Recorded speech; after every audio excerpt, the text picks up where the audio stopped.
कानून व्यवस्था पे हम लोग लगातार सवाल खड़े करते रहे। ये हम ही लोगों के सवाल खड़े करने का परिणाम है कि सरकार की नींद खुलती है और सरकार नींद से जागती है।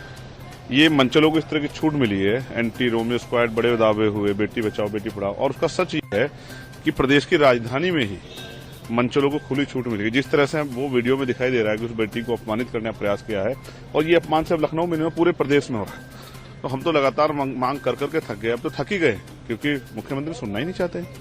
अगर मुख्यमंत्री ध्यान दें कानून व्यवस्था पर, इस तरह घटनाओं पर रोक लगे, तो जो वो वादे करते हैं कानून व्यवस्था, शायद वो जमीन पे दिखाई दें।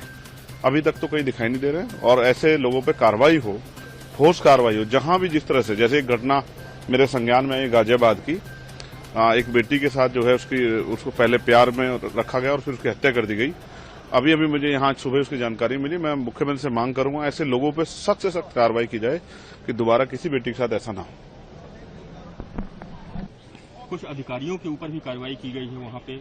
ये जो जनता में आक्रोश हुआ, उसके बाद जो है सरकार को कार्रवाई करनी पड़ी। मैं तो कह रहा हूं, निचले स्तर के जो कर्मचारी, उस पर कार्रवाई करने के बजाय जो जिले लेवल पे कर्मचारी बैठे हैं, अधिकारी बैठे, उन पे कार्रवाई की जाएगी।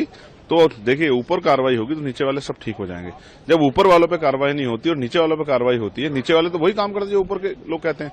तो डिस्ट्रिक्ट लेवल के अधिकारियों पे कार्रवाई हो, तब जाके ये खाना पूर्ति करो, निचले अधिकारियों पर कार्रवाई न की जाए, ऊपर के अधिकारियों पर कार्रवाई की, क्योंकि उन्हीं की देखरेख में जिला चलता है। और प्रदेश की राजधानी का मामला, क्या छवि बनेगी देश में अगर उत्तर प्रदेश की राजधानी में महिलाएं सुरक्षित नहीं। और हम क्योंकि उत्तर प्रदेश से आते हैं, नगीना लोकसभा से हम लोग आते हैं, सहारनपुर के रहने वाले, तो हमें उत्तर प्रदेश की बहुत चिंता है।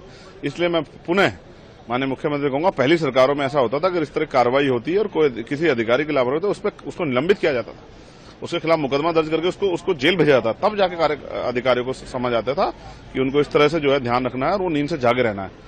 तो अब तो मुख्यमंत्री की देखिए छाया में, छत्र छाया में सब चीजें उत्तर प्रदेश में हो रही है। तो मुख्यमंत्री जी को उसका कठोर संज्ञान लेना चाहिए और नीचे ऑर्डर करने चाहिए सभी जिलों में, अगर महिला उत्पीड़न कोई भी घटना हो तो उस पर जाति धर्म से ऊपर उठ के ठोस कार्रवाई की जाए, किसी अपराधी को बचाना जाए, जो सत्ता पक्ष का हो चाहे विपक्ष का हो, सब पे गजब की कार्रवाई हो, जिससे कि आरोपियों के और मंचलों के हौसले जमी दज हो जाए। चैनल को like, comment, share and subscribe जरूर।